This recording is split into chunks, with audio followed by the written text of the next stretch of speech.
Not a bad idea, depends on the appointment. I was looking at, yes, it's very good. I think what impresses me about Arnold, I hope it's true of both of us, is that it isn't just that we're bottom line oriented, it is that if you don't get something done, you don't give up and walk away. You come back on that, but you also go after the other things that you can get done. And somebody said to me earlier, the table, Arnold learned on the job, so did I. But the learning is, that I hope you never learn, is that you can't do things. We didn't get congestion pricing. Okay, that doesn't mean we're going to give up the future of this city. You've got to go and get on to the next one. And somebody said to me, oh, you had a couple of big losses, congestion pricing. I don't know about you, but I take the subway every day, and I don't happen to have any congestion. It's the people on the streets that lost, not me. I've still got to go represent them. I've still got to find things to do. Children, the state legislature in a despicable act prevents this city and all cities in the state from using whether or not a teacher can teach to be a factor in whether or not you grant them tenure. I didn't lose that. Our children lost that. But we have to go back and keep fighting for our children. We can't walk away.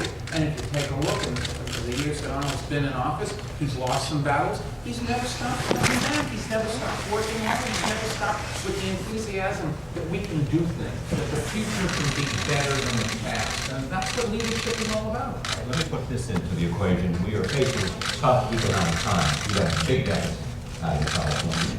Some people are angry because you've had to cut spending for education in California.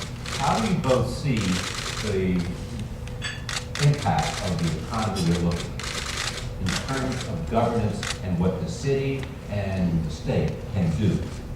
Well, I think that we in California have a major problem because of the economy. I mean, the economy contributes. We had the subprime mortgage crisis and the housing market is going down, and there's a spillover effect in other industries and so on. But we always know that when you look back in history, that there's up and downturns in the economy. The key is, what do you do about it to prepare yourself for those kind of situations? It's like when you have a street, an intersection, and you see an accident happening there every day, people getting killed. Eventually, you put a traffic light up there, all the stop signs, in order to stop that. But we as a state of California, we have never done that. And many other states have not done that, and cities have not done that. We put a rainy day fund aside, so that when you have a surge in revenues, that we have had in 1999 a surge of revenue of 23%, instead of just spending 5% more and take the rest of the money and put it aside for a rainy day fund, so that you have money available when the revenues go down, so you can supplement those revenues. This way you would never have to suspend anything, no Proposition 98, you don't have to make cuts. We have to make cuts 10% across the board this year because in certain years we've spent all the money and now we don't have enough money. That is really a terrible way of going, and this is why me in California need budget reform. To New York City, the housing crisis, the complement here is Wall Street. We depend very much on Wall Street tax revenues. We don't have the same kind of housing crisis because we tend not to have second homes or homes built on spec. People tend to live in the homes they build here, and those are more stable. Our big problem is that Wall Street's not making any money, and so our tax revenues are going down. But it's fascinating to me, some people have written stories recently that, oh, everything's going to stop in this city.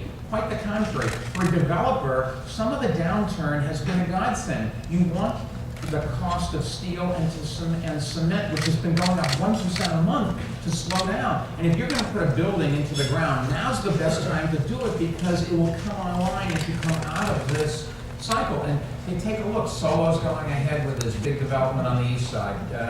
Tishman Spire's been picked to do the Hudson Yards, at least the part that the city controls. That's chugging along. This new subway extension over to there. We funded it already, and we're actually in the ground. You go downtown, people have been complaining about the World Trade Center site for the last 6.5 years. In all fairness to Silverstein, he's got 2 new buildings. He's actually started construction on it. He'll start on the 3rd office building in another few months, and then the Deutsche Bank building hopefully be down by around the end of the year. And JP Morgan Chase has said they're still going to build down there, maybe a slightly different building. So all these things are using, it's the right time to make an investment, and even though we have short-term problems, It's long-term that you gotta look for. And some of these things give Arnold the opportunity to rationalize how money's spent in California, and the same thing for the city. I've always thought easier to govern in some senses in tough times, because you can't do everything.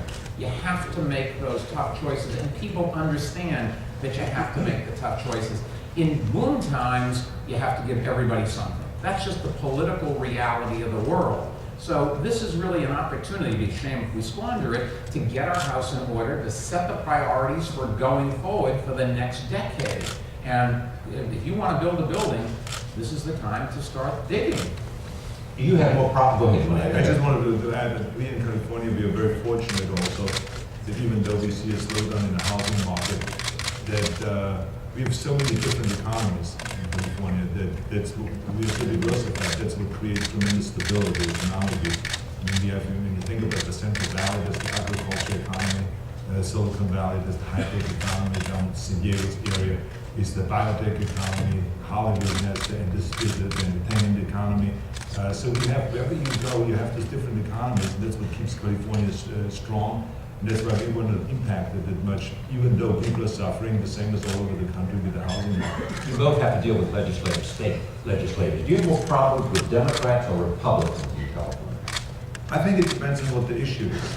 As I said, I don't look at it as a Democratic issue, Republicans, so sometimes I get attacked from the right, sometimes from the left. But that is a big problem we have in California, and I think that's also all over the United States. It's that the way the last redistricting has been done in such a way by the legislators that they carved out the Republican districts for themselves and they carved out the Democratic districts. So the extremes those people are locked in. There's no competition. And in order to win in a Republican district, you have to be way to the right, and in order to win in a Democratic district, you have to be way to the left. So now when people come to Sacramento, they're so far apart, they very rarely can agree on anything. So what we want to do, and this is why we have redistricting reform now, we are gathering the signatures, and then we put it on a ballot for the November election, is to go and change that, and have true reform, and have ordinary citizens, not the legislators, draw the district lines, so that we have fair competition and bring them closer together. That will really fundamentally change politics in California.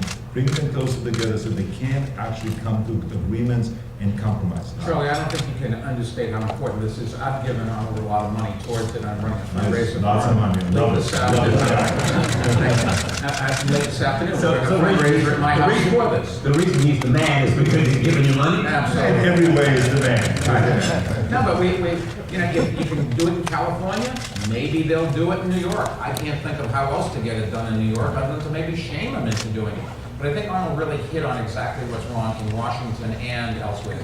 Once you have safe seats, they're not safe. You always are going to have a challenge from your own party. The orthodoxy that is required. If you're Republican, you can't get right far enough. If you're a Democrat, you can't get left far enough. And you can't come together, which is what the country needs, to have an intelligent policy, because you're going to be attacked. If you didn't have such districts where there was more of a diversity within the district, you can say to some of the people, I can't be with you on this issue, I will be the next time, and you can pull things together. But this is maybe an unintended consequence of this redistricting, but it has stopped Washington cold, and it is stopping state legislators cold. I think this is a very important point, because just to show you in California, in the last 3 election cycles, there were 496 seats up for grabs, and only 4 changed party hands. Out of 496, only 4 changed party hands. And we talk so many times about when Putin has his elections over there, how it's set up and it's fixed. I tell you, yours is much better than ours in California. Ours is really fixed. That's your way.